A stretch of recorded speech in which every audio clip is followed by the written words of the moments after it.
President Trump পরাজয় মেনে না নেওয়ায় বিব্রতকর পরিস্থিতির সৃষ্টি হয়েছে বলে মন্তব্য করেছেন সদ্য নির্বাচিত প্রেসিডেন্ট জো বাইডেন। তবে তার মতে কোনো কিছুই ক্ষমতা হস্তান্তরকে থামিয়ে রাখতে পারবে না। মঙ্গলবার ডেলাওয়ারের উইলমিংটনের সাংবাদিকদের বাইডেন জানান, এটিকে তিনি কিছুটা বিব্রতকর পরিস্থিতি বলে মনে করেন। এটি প্রেসিডেন্টের উত্তরসূরিকে সাহায্য করবে না। ইতিমধ্যে বিদেশি নেতাদের সঙ্গে কথা বলেছেন বাইডেন।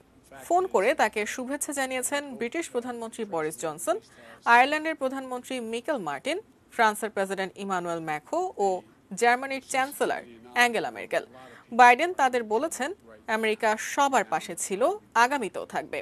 এদিকে এখনও পরাজয় অস্বীকার করা ট্রাম্প টুইট বার্তায় বলেছেন, ভোট গণনায় ব্যাপক কারচুপি হয়েছে, তারাই জিততে যাচ্ছেন।